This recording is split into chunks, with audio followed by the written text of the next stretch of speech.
Hello students and welcome to the class. आज के class में फंक्शन का नया लेक्चर देखेंगे। हम बात करेंगे कंपोजिट फंक्शन की।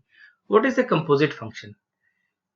आप कंपोजिट नंबर देखा होगा, बायोलॉजी में कंपोजिट देखा होगा। कंपोजिट का मतलब आप समझते हैं जो कि एक से ना बना हो, एक से ज्यादा चीजों से बना हो, ये कंपोजिट है। फंक्शन में कंपोजिट की बात क्या हो सकती है? Before we go to function, let's start with an example. आप सपोज करिए कोई एक ऐसी इंडस्ट्री है जो कुछ आउटपुट देती है। फॉर एग्जांपल कि एक डेयरी इंडस्ट्री है जिसका आउटपुट दूध है। कोई और फैक्ट्री जो है वो मिठाई बनाती है जो इसके आउटपुट को अपने इनपुट की तरह काम कर लेती है, जो इस आउटपुट को अपने इनपुट की तरह लेती है। वैसे इंडस्ट्री के बारे में सोचते हैं कि एक का जो आउटपुट है is now the input for a new industry, right. जैसे कि आप बोर्ड पर देखेंगे कि आपके पास एक फैक्ट्री है। पहला जो फैक्ट्री है, पहला जो मशीन है जी, वो स्फेरिकल स्टील बॉल्स को बॉक्सेस में कन्वर्ट करता है। वो स्फेरिकल स्टील बॉल्स को बॉक्सेस में कन्वर्ट करता है। Now these boxes which is output of the machine, output of the function G is input for a new function f. Now this will convert them to a new design. For example this, ऐसा कुछ नए design में convert होता है। तो एक का output जो है वो दूसरे का इनपुट बन जाए, तो ऐसे फंक्शन को हम कहते हैं कंपोजिट फंक्शन। इसको अगर आप एक बॉक्स में देखें तो यहां पर x एंट्री आ रहा है और ये चीज बाहर निकल रही है, और इसी फंक्शन को हम कहेंगे f of g of x। तो f of g of x का मतलब क्या है कि जैसे f of x था, अब इनपुट x नहीं होगा, g of x होगा। तो अब आते हैं कंपोजिट फंक्शन के डेफिनेशन पे, मैथमेटिकल डेफिनेशन पे आते हैं। तो कंपोजिट फंक्शन का डेफिनेशन क्या है? कंसीडर करिए दो फंक्शन है f और g। इसका f का जो डोमेन है वो x है, यानी x एक सेट है, उसके लिए डिफाइंड है, कोडोमेन y है। g का डोमेन जो है वो y है और इसका मान लीजिए कोडोमेन जो है वो z है। ध्यान देखिएगा, इसका देखिए जो कोडोमेन है वो इसका डोमेन है, और यहीं पे इस बात की कहानी फंसती है कि यार सारे कंपोजिट फंक्शन डिफाइंड है। नहीं, एग्जांपल समझिए। सोचिए कि एक इंडस्ट्री है जो दूध बनाती है, दूसरे इंडस्ट्री को दूध की जरूरत ही नहीं है, तो ये आउटपुट उनके लिए किसी काम का इनपुट नहीं है। हमने दूध बनाया और आपके पास दूसरी मशीन मोटरसाइकिल थी, आप बहुत चाह कर भी अपने मोटरसाइकिल में पेट्रोल की जगह दूध नहीं डाल सकते। अगर पहली वाली इंडस्ट्री जो है वो पेट्रोलियम इंडस्ट्री होती, वो पेट्रोल बनाती, तो हम कर सकते थे।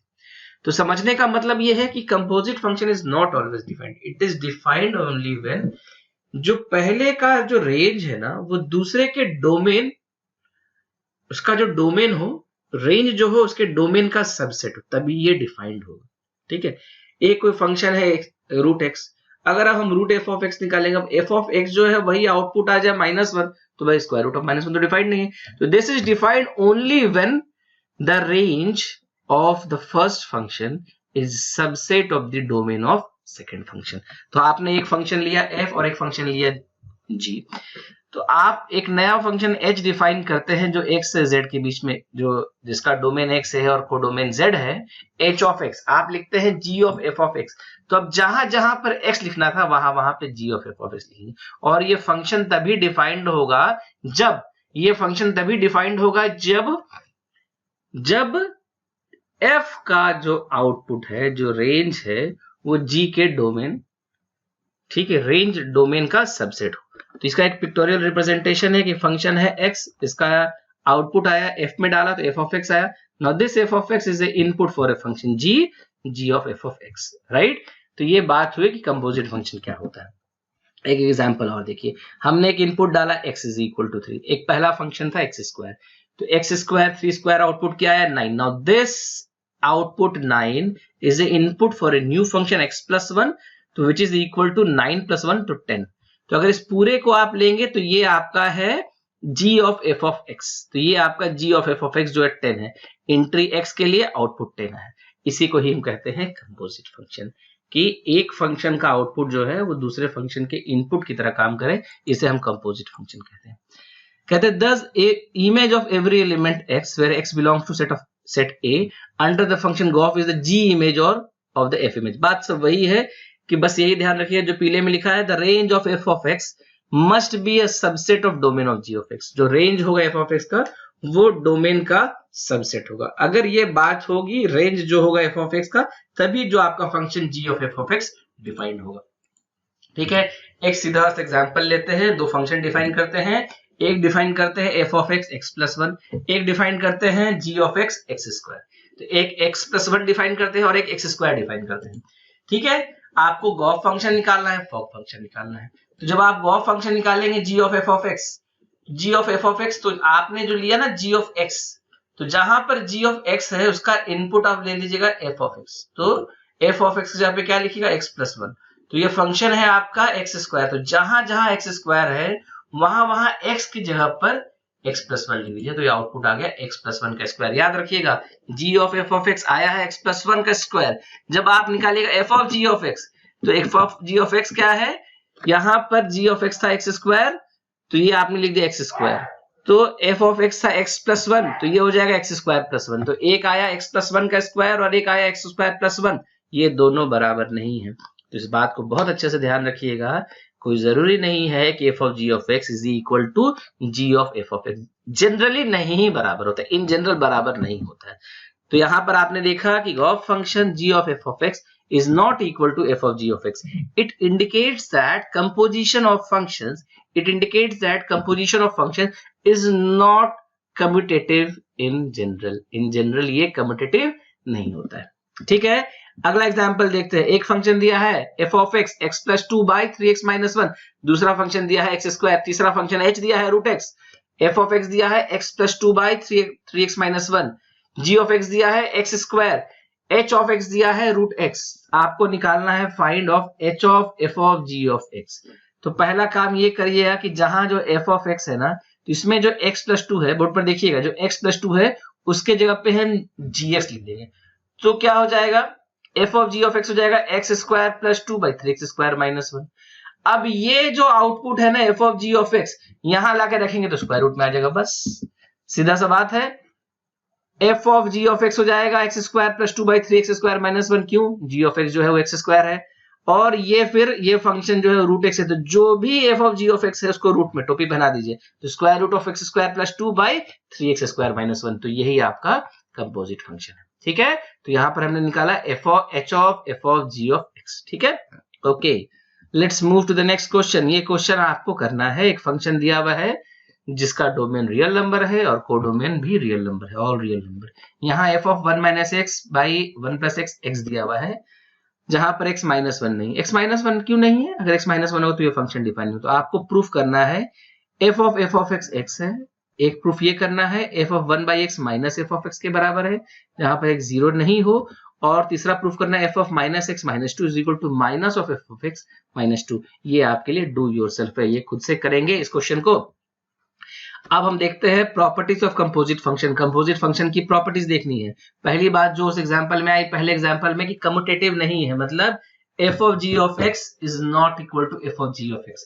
गॉस फंक्शन और फॉग फंक्शन बराबर नहीं। तो यहाँ पर एक बात ध्यान रखिएगा, एक शब्द आ रहा है इन जनरल, तो इसका मतलब ये भी है कि कसम भी नहीं खाया है कि नहीं होगा, इन जनरल नहीं होता है। ठीक है, दूसरा है कि कंपोजिट फंक्शन जो है वो एसोसिएटिव होता है। जैसे a plus B plus three में आप पहले b प्लस थ्री कर दीजिए या a प्लस बी पहले कर लीजिए, दोनों का आउटपुट सेम होता है। तो ये कम्यूटेटिव नहीं होता है लेकिन एसोसिएटिव होता है। यानी f of g of x में आप पहले चाहें तो g ऑफ x निकाल लीजिए और पहले चाहे तो f ऑफ g निकाल लीजिए। तो ये दोनों ही फंक्शन अगर वो डिफाइंड है तो ये दोनों बराबर होंगे। ठीक है, एक बात और है कि दो बाइजेक्टिव फंक्शन का जो कंपोजिशन होता है वो भी बाइजेक्टिव होता है। तो यहाँ पर एक वर्ड आया बाइजेक्शन। बाइजेक्शन क्या है, आगे की इस क्लास के बाद पीरियोडिक फंक्शन है, उसके बाद हम मैपिंग पढ़ेंगे। इंपॉर्टेंट कॉन्सेप्ट है मैपिंग, वहां पर बाइजेक्टिव फंक्शन है। आप लोगों ने हो सकता है 11th में पढ़ा भी होगा। बाइजेक्टिव फंक्शन होता है ऐसे फंक्शन जो 1 1 ऑन 2 होते हैं, उनको हम बाइजेक्टिव फंक्शन है। तो बाइजेक्टिव फंक्शन का कंपोजिशन भी बाइजेक्टिव होता है। तो जो बातें आपको प्रॉपर्टीज में याद रखनी है, पहली बात कम्यूटेटिव नहीं होता है, दूसरी बात एसोसिएटिव होता है, और तीसरी बात बाइजेक्टिव फंक्शन का कंपोजिशन भी बाइजेक्टिव होता है। ठीक है, एक सवाल दिया है, कह रहा है कि फॉग और गॉफ बताइए। तो यहाँ पर पहला क्वेश्चन है कि f ऑफ x दिया है x plus three, g of x दिया है 1 प्लस एक्स स्क्वायर। ठीक है, दूसरे में f ऑफ x दिया है root x, g of x square minus one. तो ये आप आराम से कर सकते हैं। कि पहले तो डोमेन निकाल लीजिए। ध्यान क्या रखना है, डोमेन एफ का डोमेन क्या होगा भाई, -3 से बड़ा कोई नंबर, क्योंकि स्क्वायर रूट में नेगेटिव आता है तो डिफाइंड नहीं होता है, तो आप -3 से बड़ा कोई नंबर ले सकते हैं। और रेंज क्या होता है एफ का, range of F is 0 to infinity, ठीक है। और रेंज क्या होगा एफ का, 0 टू इन्फिनिटी। कम से कम तो हमेशा स्क्वायर रूट जो होता है वो पॉजिटिव आउटपुट देते हैं, तो कम से कम 0 तो होगा ही। जी का डोमेन क्या है, जी का डोमेन तो all real number 1 plus x square, चाहे एक्स का कोई भी वैल्यू ले वो हमेशा डिफाइंड है। तो आप, और रेंज क्या है जी का, 1 से इन्फिनिटी, कम से कम एक्स स्क्वायर, चाहे नेगेटिव दीजिए या पॉजिटिव दीजिए, ये हमेशा पॉजिटिव आउटपुट देगा, कम से कम 0 देगा, तो इसका रेंज हो जाएगा 1। ये सब हम लोगों ने रेंज में डिस्कस किया है, इसका रेंज है 1। तो जो समझना है गॉस फंक्शन के लिए कि रेंज जो है एफ का वो सबसेट है डोमेन ऑफ जी का। डोमेन ऑफ जी क्या है, देखिए डोमेन ऑफ जी है आर, ऑल रियल नंबर, और रेंज ऑफ एफ क्या है 0 टू इन्फिनिटी, तो उसका सबसेट है तो डिफाइंड है। तो डोमेन क्या होगा गॉफ का, वो हो जाएगा -3 से इन्फिनिटी, जहां पर एफ डिफाइंड होगा। अगर एफ ही पहली ही मशीन ने आउटपुट नहीं दिया, दूसरा मशीन कहां से देगा, तो जहां पर एफ डिफाइंड होगा सिर्फ उसी इलाकों में जी भी डिफाइंड होने की संभावना बनेगी। तो अब गॉफ फंक्शन का जो डोमेन होगा, इंपॉर्टेंट सवाल है, गॉस फंक्शन का जो डोमेन होगा वो -3 से इन्फिनिटी होगा। कि अब यहां पर भाई हम g of f of x निकाल रहे हैं, तो जब हम g of f of x निकाल रहे हैं तो पहले तो हमको इस बात की तसल्ली कर लेनी है कि f ऑफ x डिफाइंड है, और f ऑफ x डिफाइंड है सिर्फ -3 से इन्फिनिटी के लिए। तो यहां पर इसका डोमेन जो है equal to domain of f, इसका डोमेन आ गया। तो gof function g of f of x, तो g क्या है 1 प्लस एक्स स्क्वायर, तो जहां जहां x लिखा है वहां वहां f ऑफ x लिख दीजिए।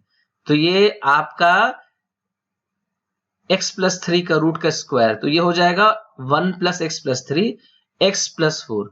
तो फंक्शन का गॉस फंक्शन का रेंज क्या होगा, रेंज होगा ये -3 से इन्फिनिटी दे रहा है, तो -3 पे आउटपुट हो जाएगा -3 प्लस 4 1, तो इसका रेंज होगा 1 टू इन्फिनिटी गॉस फंक्शन का, और डोमेन होगा -3 से इन्फिनिटी। ऐसे ही आप फॉग फंक्शन में भी कर सकते हैं, इसको भी ध्यान से देख लीजिएगा, इसका भी डोमेन निकाल लेंगे, आइडेंटिकल केस है। समझ में आ रहा है ना क्या किया है, नहीं समझ में आ रहा है तो फिर से देख लीजिए। हमने क्या किया, पहले एफ ऑफ एक्स निकाला, इसका डोमेन निकाला, डोमेन इसका -3 से इन्फिनिटी, ठीक है। यानी ये वो रेंज है जहां पर एफ आपका डिफाइंड है। G of F of x 1 plus x square, इसका डोमेन सारे रेंज, ठीक है। पहले फंक्शन का रेंज क्या है, पहले फंक्शन का रेंज है all real number, all positive number, तो 0 से इन्फिनिटी। तो दूसरे फंक्शन का जो डोमेन है ना, इसका रेंज उस डोमेन का सबसेट होना चाहिए। तो भाई उसका डोमेन क्या है -3 से इन्फिनिटी, उसका रेंज क्या है 0 से इन्फिनिटी। तो आप कहेंगे गॉस फंक्शन का डोमेन वही होगा कि भाई कम से कम एफ डिफाइंड हो, ये छोटा वाला कौन है -3 से इन्फिनिटी, तो इसका डोमेन होगा -3 से इन्फिनिटी। और फिर फंक्शन जहां जहां x लिखा है वहां वहां एफ ऑफ एक्स लिख दिया, तो square root of x plus 3 का स्क्वायर कर दीजिएगा तो रूट हट जाएगा, तो ये 1 plus x plus 3 x plus 4, ठीक है। तो ये हो गया गॉस फंक्शन निकालने का। इसी में दूसरा वाला पार्ट जो है वैसे ही दूसरा वाला पार्ट भी है, एक बार देख सकते हैं, इसको भी वैसे ही करेंगे, ठीक है। एक बार 1 मिनट देख लीजिए, आइडेंटिकल केस है, उसी तरह केस है। पहले क्या करेंगे, आपको गॉस फंक्शन निकालने के लिए एफ ऑफ एक्स का, ये जो रूट एक्स है एफ ऑफ एक्स, इसका डोमेन निकालना पड़ेगा, इसका रेंज निकालना पड़ेगा। एक्स स्क्वायर -1 साफ साफ दिख रहा है, इसका डोमेन सारे रियल नंबर होंगे, और इसका जो डोमेन होगा वो -1 से, रेंज होगा -1 से इन्फिनिटी, इसका रेंज क्या होगा 0 से इन्फिनिटी। तो आपको क्या दिख रहा है साफ साफ, डोमेन ऑफ एफ 0 से इन्फिनिटी, रेंज ऑफ एफ भी 0 से इन्फिनिटी, सिर्फ पॉजिटिव नंबर के लिए डिफाइंड है और आउटपुट भी सिर्फ पॉजिटिव आएगा। डोमेन जी का क्या है, domain of G all real number, और range of G -1 to infinity, तो ये इसका सबसेट होना चाहिए है। ये कह रहा है 0 से इन्फिनिटी, ये कह रहा है ऑल रियल नंबर। और फिर g of f of x तभी डिफाइंड है जब f ऑफ x डिफाइंड है, और f ऑफ x डिफाइंड है 0 से इन्फिनिटी, तो डोमेन होगा 0 से इन्फिनिटी, ठीक है। तो इसका डोमेन मिल गया, और जहां जहां पर x लिखा है वहां वहां पर f ऑफ x लिख दीजिए। तो यहाँ पर x स्क्वायर है ना, तो इसके जगह पे हम x के जगह पे रूट x लिख देंगे, तो x-1। तो ये फंक्शन जो है ना g of f of x, ये आपका हो जाएगा x-1। अब x-1 रेंज क्या है, डोमेन क्या है इसका 0 से इन्फिनिटी, तो -1 से इन्फिनिटी, कम से कम -1 होगा, ज्यादा से ज्यादा इन्फिनिटी होगा।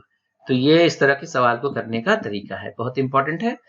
इसी तरह का ये डू योरसेल्फ सवाल है। एक फंक्शन दिया f of x, integer function है, g of x sin x है, एक फंक्शन दिया है tan x माइनस π/2 से π/2। इस क्वेश्चन को आप लोग करिएगा, इसका आंसर सिर्फ दिया हुआ है, ठीक है, इसका डोमेन दिया हुआ है, इसका आंसर दिया हुआ है। 1 मिनट रुक दे रहा हूँ, स्लाइड इसको देख लीजिएगा। इन केस आपको नहीं समझ में आता है तो पीछे के जो स्लाइड्स है उन क्वेश्चंस को आप फिर से देखिए, फिर से ध्यान करिए, ठीक है। अगर फिर भी नहीं समझ में आता है तो डिस्क्रिप्शन बॉक्स में एक बार लिख दीजिए, मैं आगे क्लासेस में इसका सॉल्यूशन बना दूंगा, ठीक है। करें आगे बढ़े, ओके। आइटरेशन या रिपीटेटिव कंपोजिशन, ये भी एक इंपॉर्टेंट कॉन्सेप्ट है। जैसे एक फंक्शन का पहले निकाला f ऑफ x, फिर f of f of x, फिर f of f of f of x, फिर f of f of f of f of x, इसे ही हम कहते हैं आइटरेशन या रिपीटेड कंपोजिशन। उसी फंक्शन का बार बार उसी फंक्शन पे कंपोजिशन निकालते हैं। कह रहा है given a function f of x, its iterate at x is f of x, that is we use its values as the new input। अब ये जो f ऑफ x का आउटपुट आया है वो f के लिए फिर से इनपुट का काम करेगा, ठीक है। तो द आइटरेट्स एट x, तो आइटरेशन या फिर आइटरेशन का मतलब तो रिपीटेशन, आइटरेट्स एट x, ये क्या होगा, x f of x f of f of x f of f of f of x are called zeroth iterate, first iterate, second iterate, third iterate etcetera. जैसे सिर्फ x ये हो जाएगा zero iterate, पहली बार f पे लगाया first iterate, दूसरी बार लगाया f of x second iterate, तीसरी बार लगाया f ऑफ x, 3 बार ये लिखा तो थर्ड आइटरेट, n बार लिखा तो हमने लिखा fn, तो ये fn टाइम्स लेंगे।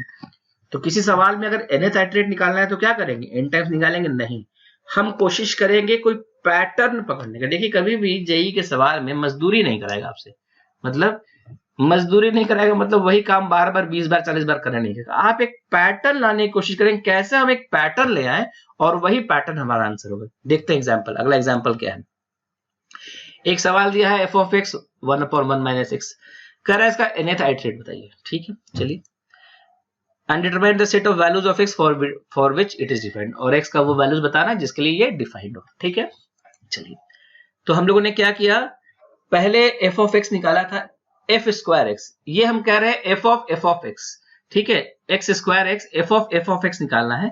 तो जहां पर x दिया है वहां पर f ऑफ x रखना है। f ऑफ x क्या है, बोर्ड पर देखिए 1/1 माइनस x, तो यहां पर इस x की जगह पर 1/1 माइनस x रखना है, तो ये हो जाएगा 1/1 माइनस x, तो ये माइनस साइन अंदर जाके हो जाएगा, तो ये 1 माइनस x हो जाएगा x माइनस 1, ये ऊपर जाएगा तो ये साहब आपका हो जाएगा 1 माइनस x माइनस 1, तो minus x by 1 minus x, minus minus ऊपर नीचे होगा तो ये हो जाएगा x माइनस 1 बाई x, ठीक है, x माइनस 1 बाई x। तो ये पहली बार आया। जब दूसरी बार करेंगे तो f of f square x, तो f स्क्वायर x क्या आया है, x माइनस 1 बाई x, तो जब ये पुट करेंगे तो ये आ जाएगा x के बराबर हो जाएगा। तो हमने क्या नोटिस किया, f0 x है, f1 x, ये वाला सॉल्व करिएगा, ये आ जाएगा। जब इसको सॉल्व करिएगा कि जहां जहां x है वहां वहां x माइनस 1 बाई x रखेंगे, तो सिंप्लीफाई करने पे ये x आ रहा है। f0 x पर ये x है, f1 पे 1/1 माइनस x दिया है, f2 हमने निकाला x minus 1 by x, f3 हमने निकाला फिर से x। तो देखिए पैटर्न आ गया, 0 पे x, 1 पे 1/1 माइनस x, 2 पे x माइनस 1 बाई x, फिर 3 पे x, फिर 4 पे करेंगे तो फिर 1/1 माइनस x आएगा, ठीक है। इस तरह से एक साइकिल मिल गया। तो जब आपसे कहा जाएगा nth आइटरेट, तो अगर वो नंबर n का मल्टीपल, 3 का मल्टीपल है, n जो है वो 3 का मल्टीपल है, अगर वो नंबर 3 का मल्टीपल है तो 3 का मल्टीपल आ रहा है ये, और ये 0, 3, 6, 9, 12, उसके लिए 100। 3 के मल्टीपल से 1 ज्यादा है तो ये होगा f1x, 3 के मल्टीपल से 2 ज्यादा है तो f2x। और एक सवाल उसमें कह रहा था भाई कब डिफाइंड होगा, कब डिफाइंड नहीं होगा। तो एक बार बात फंस रही है कि x 1 नहीं होना चाहिए, और एक फंस रहा है कि 0 नहीं होना चाहिए। तो कहा साहब हमेशा डिफाइंड होगा, 0 और 1 नहीं होना चाहिए।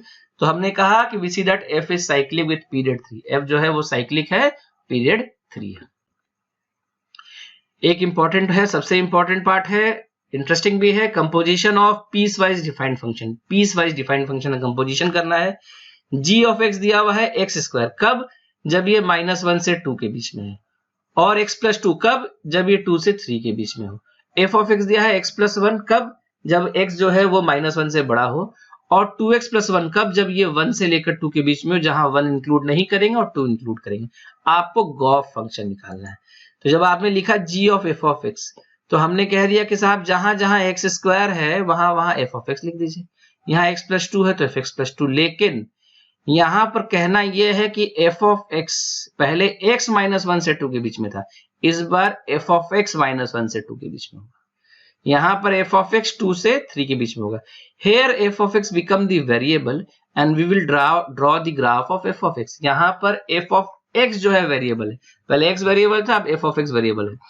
तो यहां से क्या हो जाएगा कि हमने ऐसा किया कि ग्राफ ड्रॉ कर लिया, माइनस वन से टू एफ ऑफ एक्स। तो इसका मतलब क्या होगा, जब इसको आप ड्रॉ करेंगे, एफ ऑफ एक्स क्या था, एफ ऑफ एक्स था x plus one, minus one से बड़ा के लिए, और वन से टू के लिए टू एक्स प्लस वन।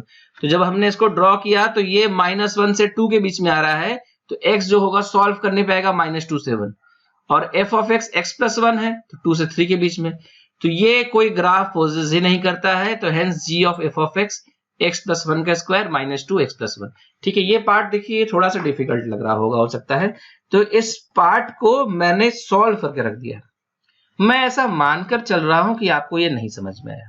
ठीक है, तो अगला जो क्लास होगा ना वो पीरियोडिक फंक्शन का है, एकदम ये मेरा प्रॉमिस है आपसे। अगला क्लास पीरियोडिक फंक्शन का है। पीरियोडिक फंक्शन जैसे ही मैं खत्म करेंगे वैसे हम पीस वाइज फंक्शन का ये पहला कॉन्सेप्ट जो है ये कॉन्सेप्ट ले लेंगे, इस पे हम दो क्वेश्चन उसी में डिस्कस कर देंगे। ठीक है, क्लियर है आप लोगों को, बात समझ में आ रही है? ठीक है, या जरूरत पड़ेगी तो अलग वीडियो बना देंगे पीस वाइज कंपोजिट फंक्शन के लिए। ठीक है, क्लियर है? तो this was all for composite function. तो कंपोजिट फंक्शन के बारे में हमने क्या समझा? कंपोजिट फंक्शन के बारे में हमने समझा कि एक कंपोजिट फंक्शन होता है एक फंक्शन का जो output G of F of x, तो जहां जहां एक्स था वहां वहां एक्स नहीं रखेंगे, वहां वहां एफ ऑफ एक्स रखेंगे, तो इसी को कंपोजिट फंक्शन है। ध्यान क्या रखना है कि दोनों डिफाइंड हो। पहले तो वो एक्स खोजना है जिसके लिए एफ ऑफ एक्स डिफाइंड हो, और जी ऑफ एफ ऑफ एक्स तभी डिफाइंड होगा जब जी का जो डोमेन होगा, ठीक है, एफ का रेंज जी के डोमेन का सबसेट होगा।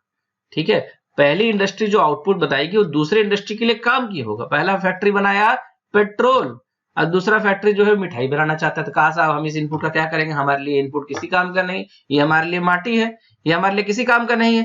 तो दोनों का ध्यान रखना है, और यह भी ध्यान रखना है कि दूध के लिए जो इनपुट चाहिए, मान लीजिए मिल्क पाउडर चाहिए, वो मिल्क पाउडर जो है कोई मिट्टी देके चला गया, तो पहले एफ ऑफ एक्स डिफाइंड नहीं है। तो जी ऑफ एफ ऑफ एक्स को डिफाइंड होने के लिए दो स्टेप पे चेक करना पड़ेगा। पहले एक्स के जगह पे चेक करना पड़ेगा, वो एक्स खोजिए जिसके लिए एफ ऑफ एक्स डिफाइंड है, और उसके बाद जी ऑफ एफ ऑफ एक्स को डिफाइंड होने के लिए ये चेक करना पड़ेगा कि जी ऑफ एफ ऑफ एक्स कब डिफाइंड है। G of F of x तब डिफाइंड होगा जब एफ का जो रेंज होगा वो जी के डोमेन का सबसेट होगा।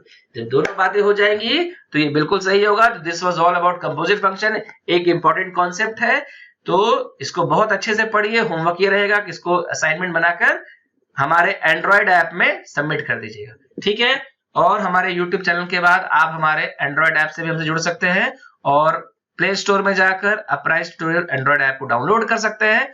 और अभी तक जिन बच्चों ने हमारे चैनल को सब्सक्राइब नहीं किया है, प्लीज हमारा चैनल सब्सक्राइब कर लीजिए। लॉकडाउन के इस पीरियड में आपका सब्सक्रिप्शन, आपका व्यूअरशिप ही हमारे लिए सबसे बड़ा मोटिवेशन है।